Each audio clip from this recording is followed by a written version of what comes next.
오늘은 예수님께서 십자가에 달려 죽으시고 무덤에 묻히셨다가 3일 만에 살아나신 것을 기억하는 부활주일입니다. 오늘 이 예배를 통해서 우리가 주님을 만나고 주의 은혜를 체험할 수 있도록 역사해 주실 줄로 믿습니다. 그런데 예수님이 죽으시고 부활하실 것은 예수님이 이미 예고하셨던 말씀입니다. 그래서 마태복음 20장 18절과 19절 보시면 이렇게 말씀을 합니다. 함께 봉독합니다. 보라, 우리가 예루살렘으로 올라가노니 인자가 대제사장들과 서기관들에게 넘겨짐에 그들이 죽이기로 결의하고 이방인들에게 넘겨주어 그를 조롱하며 채찍질하며 십자가에 못 박게 할 것이나 제3일에 살아나리라. 아멘. 예수님이 말씀하시기를 내가 지금 예루살렘으로 가는데 그러면 내가 유대교 지도자들에 의해서 이방의 권력자들에게 넘겨지게 될 것이고 십자가에 달려 죽게 될 것이지만 3일 만에 부활할 것을 말씀해 주셨습니다. 오늘이 바로 주님이 부활하신 부활주일입니다. 오늘 부활주일 예배를 통해서 우리가 부활의 주님을 만나고 부활에 대한 분명한 믿음을 갖고 또 일생 동안 그 부활 신앙으로 살 것을 결심할 수 있는 그런 귀한 시간이 되게 해주실 줄로 믿습니다. 막달라 마리아와 다른 마리아가 안식 후 첫날 이른 새벽에 예수님의 무덤을 찾게 됩니다. 여기 안식 후 첫날이라는 것은 안식일이 지나고 그 다음 날을 말합니다. 그날이 바로 주일입니다. 왜냐하면 예수님이 이날 부활하셨기 때문에 우리는 이날을 주님의 날, 주의 날, 주일이라고 그렇게 부릅니다. 그 여인들이 새벽에 예수님의 무덤에 왔을 때 어떤 일이 있었냐면 큰 지진이 났고 그리고 예수님의 무덤 앞에 있었던 돌을 천사가 옆으로 옮긴 다음에 그 위에 앉아 있었다고 말씀을 합니다. 원래 유대인들의 무덤은 어떻게 되어 있냐면 동굴식으로 되어 있습니다. 그리고 동굴식으로 되어 있고 그 안에 들어가면 이제 이쪽 벽과 저쪽 벽에 칸을 만들어 놓고서 한 사람만 매장을 하는 것이 아니고 여러 사람들을 매장하도록 되어 있습니다. 그런데 예수님은 새 무덤에 가셨으니까 그 무덤에는 예수님 혼자 계셨다는 것을 알 수 있습니다. 아무튼 동굴로 되어 있는 그 무덤의 문은 돌로 막아놓고 있었는데 천사가 그 돌을 옮긴 다음에 그 위에 앉아 있습니다. 그리고 여인들에게 이렇게 말합니다. 오늘 5절과 6절인데 함께 봉독합니다. 천사가 여자들에게 말하여 이르되 너희는 무서워하지 말라. 십자가에 못 박히신 예수를 너희가 찾는 줄을 내가 아노라. 그가 여기 계시지 않고 그가 말씀하시던 대로 살아나셨느니라. 와서 그가 누우셨던 곳을 보라. 아멘.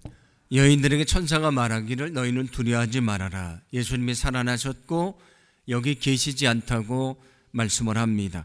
예수님이 전에 말씀하신 대로 살아나셨다고 말씀을 합니다. 정말 예수님의 무덤은 비어 있었습니다. 그런데 사람들은 예수님의 무덤이 비어 있다고 하는 것, 예수님이 살아나셨다는 것을 쉽게 믿지를 못했습니다.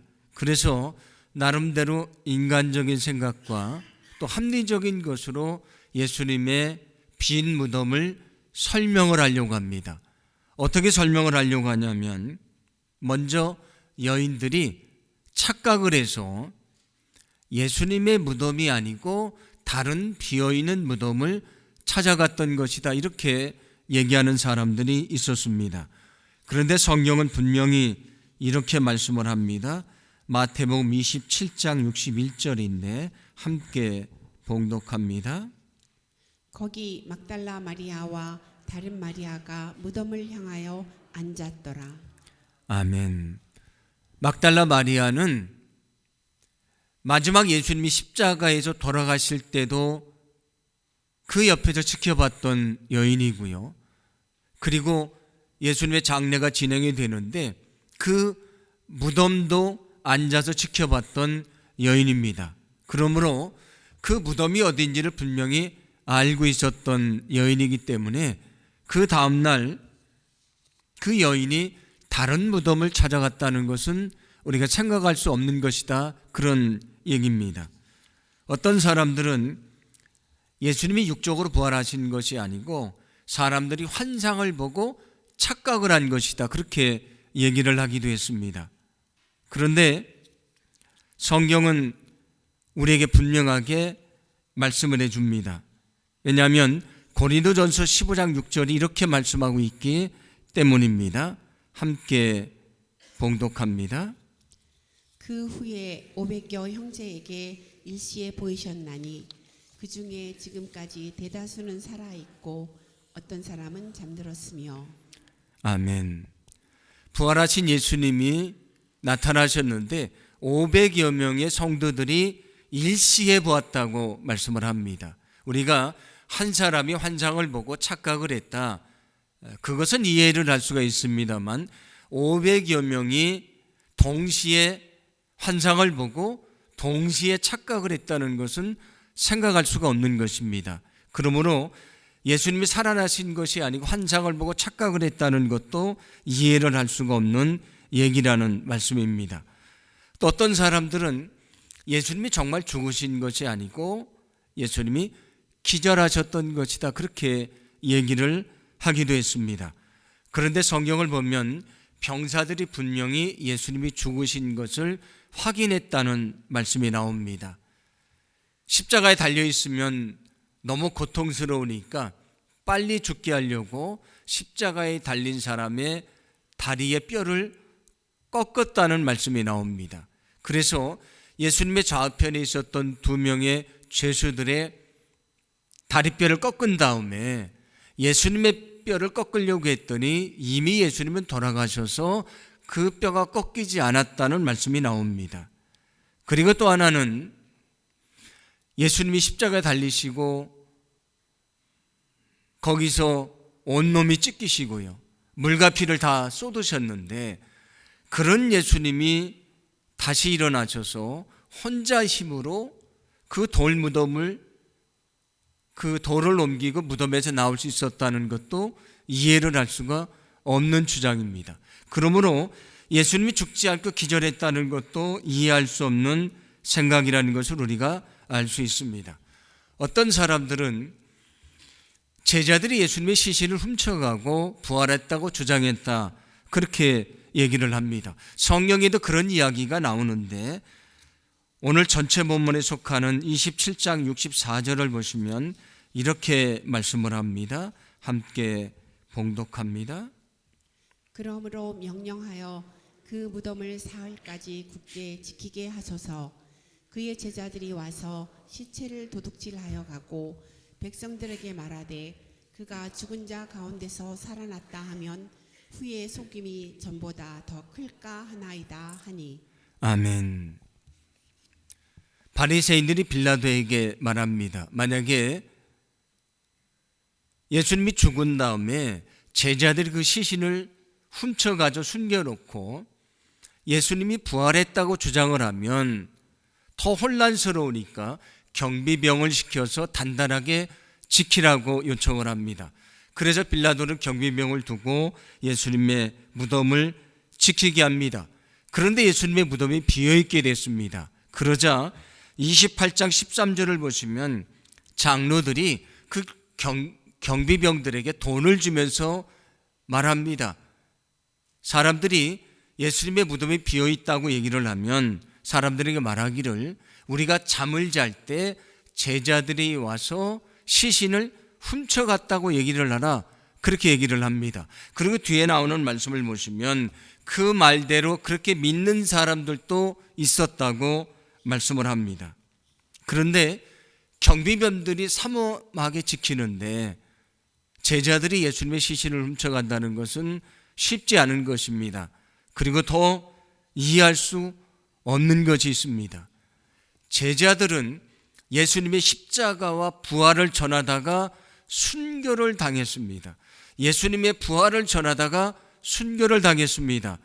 그렇다면 그들이 예수님의 시신을 훔쳐가서 숨겨놓고 거짓 부활을 전하다가 그것 때문에 죽었다는 얘기지 않습니까? 세상에 거짓을 위해서 죽는 사람이 어디에 있습니까? 자신들이 거짓을 만들어 놓고 그 거짓 때문에 생명을 바치는 사람이 어디에 있습니까? 이 세상에 거짓을 위해 생명을 바치는 사람들은 없습니다.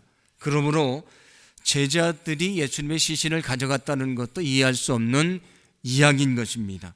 어떤 사람들은 유대인들이 예수님의 시신을 훔쳐갔다라고 주장을 하기도 했습니다. 그런데 예수님의 제자들이 부활을 외칠 때에 만약에 그렇다면 예수님의 제자들 앞에 자신들이 훔쳐간 예수님의 시신을 내놓으면 예수님의 부활이 진실이 아니라고 판명이 될 것이지 않습니까? 그러나 그들은 아무도 예수님의 시신을 제자들 앞에 가져오지를 못했습니다. 단지 그들을 억압하고 채찍질하고 감옥에 가두면서 더 이상 예수님의 부활을 전하지 말라고 외칠 뿐이었습니다. 그러므로 다른 사람들이 예수님의 시신을 가져갔다는 것도 이해할 수 없는 주장입니다. 예수님의 빈 무덤에 대해서 여러 가지 합리적인 설명을 하려고 하지만 하면 할수록 더 의심스러운 것들이 생기기 시작을 합니다. 오히려 의문이 풀어지는 것이 아니고 또 다른 의문이 생긴다는 것입니다. 그러므로 예수님의 빈 무덤에 대한, 예수님의 부활에 대한 여러 가지 의문점을 해결할 수 있는 가장 확실한 방법은 우리가 그 부활을 믿는 것입니다. 우리가 예수 그리스도의 부활을 믿으면 부활에 대한 모든 의문점은 사라지게 되는 것입니다. 그러므로 여러분, 예수님이 저 십자가에 달려 죽으셨지만 다시 살아나셨다는 사실을 분명히 믿으시기를 바랍니다. 우리에게 필요한 것은 주님의 부활에 대한 분명한 믿음을 가지는 것입니다. 여러분, 주님의 부활에 대한 분명한 믿음을 가지고 믿음 안에 살기를 간절히 소망합니다. 그러면 그 믿음은 무엇인가? 우리가 정말 주님을 믿는다고 말하는데 우리가 주님을 믿는다고 하는 그 믿음은 과연 무엇인가? 로마서 10장 9절과 10절을 보시면 이런 말씀을 들려줍니다. 함께 봉독합니다. 네가 만일 네 입으로 예수를 주로 시인하며 또 하나님께서 그를 죽은 자 가운데서 살리신 것을 네 마음에 믿으면 구원을 받으리라. 사람이 마음으로 믿어 의에 이르고 입으로 시인하여 구원에 이르느니라. 아멘. 사람이 마음으로 믿어 입으로 시인하면 구원을 얻게 된다고 말씀을 합니다. 우리가 마음으로 예수님을 믿고 그 신앙을 고백하면 그에게 구원이 임한다고 말씀을 합니다. 근데 마음으로 믿는데 무엇을 믿는 것인가? 오늘 성경 말씀 보시면 그를 죽은 자 가운데 살리신 것을 마음에 믿는 것이라고 말합니다. 예수님이 죽으시고 살아나신 것을 믿는 것입니다. 우리는 예수님을 믿는 사람들입니다. 무엇을 믿는 것인가? 예수님이 저 십자가에서 나의 모든 죄를 사해해 주셨다는 사실을 믿는 것입니다. 그리고 예수님이 다시 살아나셨다는 것을 믿는 것입니다. 우리가 믿는 것은 예수님의 십자가와 부활이라는 사실을 기억하시기를 바랍니다. 우리가 믿는 것은 예수님의 십자가 부활을 믿는 것입니다. 우리가 정말 믿음을 가지고 있다면 이처럼 예수님의 십자가와 부활에 대한 분명한 믿음을 가져야 된다는 것을 기억하시기를 바랍니다. 그래서 복음에 대해서 말씀을 하는 로마서 1장 2절부터 4절은 이렇게 말씀을 합니다. 함께 봉독합니다. 이 복음은 하나님이 선지자들을 통하여 그의 아들에 관하여 성경에 미리 약속하신 것이라. 그의 아들에 관하여 말하면 육신으로는 다윗의 혈통에서 나셨고 성결의 영으로는 죽은 자들 가운데서 부활하사 능력으로 하나님의 아들로 선포되셨으니 곧 우리 주 예수 그리스도시니라. 아멘. 복음은 뭐라고 말씀하냐면 예수님에 대한 이야기다. 그의 아들에 대한 이야기라고 말씀을 합니다. 그런데 어떤 이야기인가? 죽은 자들 가운데서 부활하사 능력으로 하나님의 아들로 선포되신 것이다 말씀을 합니다. 우리가 전하는 복음의 핵심은 무엇인가? 예수님의 십자가와 부활이라고 하는 것입니다. 오늘 주님이 다시 살아나신 부활주일입니다. 여러분, 저와 여러분의 마음속에 예수님의 십자가에 대한 분명한 믿음, 저 십자가를 통해 나를 구원하셨다고 하는 믿음, 예수님이 다시 살아나셨다고 하는 부활에 대한 분명한 믿음이 있기를 간절히 소망합니다. 우리가 주님의 나라에 이르는 그날까지 이 분명한 믿음이 흔들리지 않고요, 이 믿음을 가지고 살기를 간절히 소망합니다. 우리가 이 분명한 믿음을 가지고 살다가 주님이 부르시는 그날 우리가 주님 앞에서 주님께 찬양과 영광을 돌리게 되기를 간절히 소망합니다. 고린도전서 15장 20절은 이런 말씀을 우리에게 들려주는데 함께 봉독합니다. 그러나 이제 그리스도께서 죽은 자 가운데서 다시 살아나사 잠자는 자들의 첫 열매가 되셨도다. 아멘. 예수 그리스도께서 잠자는 자들의 첫 열매가 되셨다고 말씀을 합니다. 여기 잠자는 자들이라고 말하는 이유는 사람이 잠이 들면 깨어나지 않습니까? 우리도 죽게 되는데 우리도 다시 살아날 것이기 때문에 잠자는 자들이라고 말씀을 합니다. 그런데 예수님이 첫 열매가 되셨다고 말씀을 하는데 첫 열매가 있으면 두 번째, 세 번째 열매가 있지 않겠습니까? 그와 마찬가지로 예수님이 부활하신 것처럼 우리도 부활할 것을 말씀해 주시는 것입니다. 예수님이 부활하시는 것처럼 우리도 부활한다는 사실을 믿으시기를 바랍니다.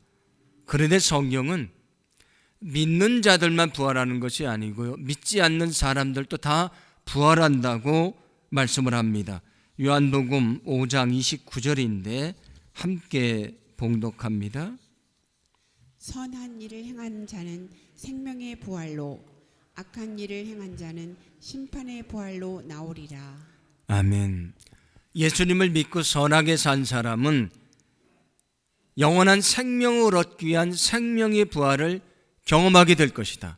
그러나 예수님을 믿지 않고 불의를 행하며 산 사람들은 영원히 심판받기 위해서 심판의 부활을 경험할 것이라고 말씀해 줍니다.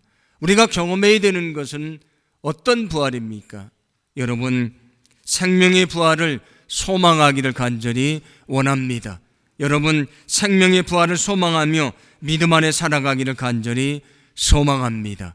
우리가 언젠가 주님 앞에 서는 그날이 있습니다. 그날 우리가 생명의 부활을 경험하고 하나님 앞에 영광 돌리기를 간절히 소망합니다. 예수님의 십자가와 부활에 대한 분명한 믿음을 가지고 살아야 우리가 생명의 부활을 경험할 수가 있는 것입니다. 그러면 우리가 언제 부활하게 되는 것인가? 성경은 이렇게 말씀을 합니다. 데살로니가전서 4장 16절과 17절인데 함께 봉독합니다. 주께서 호령과 천사장의 소리와 하나님의 나팔 소리로 친히 하늘로부터 강림하시리니 그리스도 안에서 죽은 자들이 먼저 일어나고 그 후에 우리 살아남은 자들도 그들과 함께 구름 속으로 끌어올려 공중에서 주를 영접하게 하시리니 그리하여 우리가 항상 주와 함께 있으리라. 아멘. 주님이 천사장의 나팔 소리와 함께 이 땅에 다시 오시는 날, 재림하시는 날 우리가 부활할 것이라고 말씀해 주고 있습니다. 여러분, 주님이 다시 오시는 그날 생명의 부활이 있을 것인데 그 생명의 부활을 소망하며 믿음 안에 살아가기를 간절히 소망합니다. 우리가 이 부활의 소망을 가질 때에 인생에 찾아오는 어떤 어려움도 이겨내고 우리는 믿음 안에 살게 될 줄로 믿습니다. 초대교인들은 죽음 앞에서도 주님을 부인하지 않고요, 끝까지 믿음을 지켰습니다. 어떻게 믿음을 지킬 수 있었던 것인가? 비록 내가 지금 죽을지 모르지만 그러나 주님이 살아나셨던 것처럼 내게 생명의 부활이 있다는 믿음을 가지고 그 어려움을 이겨낼 수가 있었던 것입니다. 부활의 신앙으로 고난을 이겨냈다고 하는 말씀입니다.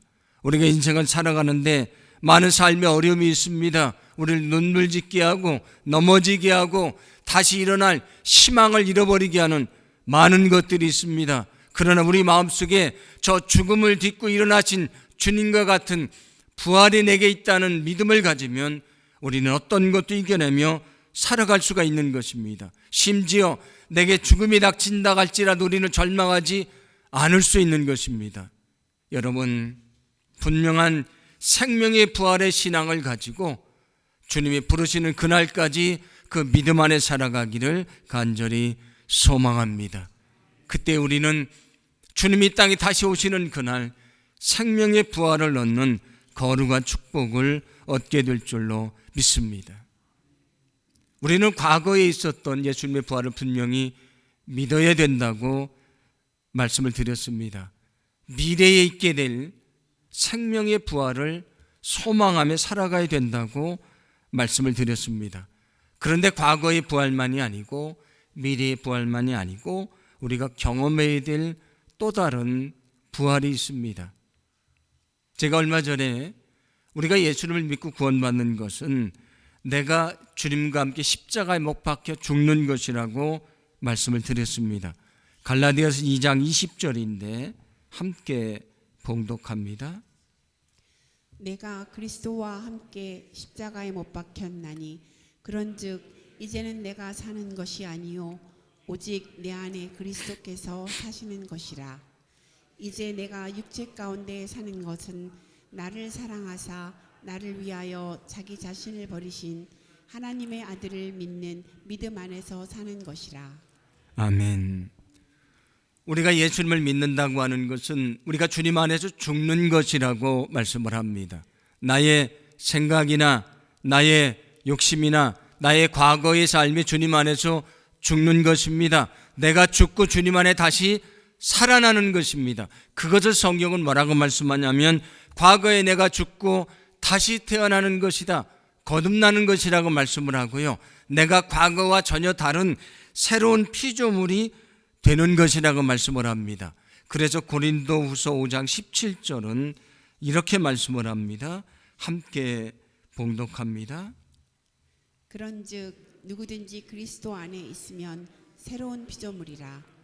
이전 것은 지나갔으니 보라 새 것이 되었도다. 아멘. 우리가 예수 그리스도를 믿으면 나는 주님 안에 죽게 돼 있고요, 주님 안에 다시 살아나게 돼 있습니다. 그래서 나는 과거의 삶이 아니고 전혀 새로운 인생을 살게 된다는 것입니다. 우리가 구원받는다는 것은 내가 주님 안에 죽고 다시 살아나는 것을 경험하는 것입니다. 그래서 우리는 날마다 주님 안에 죽고 주님 안에 살아나는 거룩한 삶을 살아야 된다는 것을 믿으시기를 바랍니다. 우리가 또 하나 경험해야 될 부활이 있습니다. 그것은 내가 예수 그리스도를 통해 과거에 내가 죽고 다시 살아나는 사람이 되었으니 날마다 내가 주님 안에 죽고 주님 안에 다시 사는 것입니다. 내 안에 내 생각도 있고요, 나의 욕심도 있지 않습니까? 그러나 그것들을 내려놓고 주님의 뜻을 따르는 삶을 사는 것입니다. 날마다 내가 죽고 주님 안에 사는 것이 내가 지금 경험해야 될 또 다른 부활인 것을 믿으시기를 바랍니다. 여러분, 날마다 우리가 부활을 경험하며 살아가야 된다는 것을 기억하시기를 바랍니다. 우리는 과거의 주님의 부활을 믿습니다. 미래의 우리의 생명의 부활을 소망합니다. 그러면서 우리는 이 현재에 날마다 주님 안에 죽고 주님 안에 살아나는 부활을 경험하며 살아가야 될 줄로 믿습니다. 그래서 바울은 이렇게 고백을 하는 것입니다. 고린도전서 15장 31절인데 함께 봉독합니다. 형제들아, 내가 그리스도 예수 우리 주 안에서 가진 바 너희에 대한 나의 자랑을 두고 단언하노니 나는 날마다 죽노라. 아멘. 내가 주님 안에 구원받아 하나님의 자녀가 됐지만 아직도 내 안에 죄성이 있어서 내 욕심대로, 내 생각대로, 내 주장대로 살려는 게 너무 많다는 얘기입니다. 그래서 바울이 말합니다. 나는 날마다 죽습니다. 왜냐하면 나는 이미 죽은 자이기 때문입니다. 그런데 어리석어서 내가 다시 살아나려고 합니다.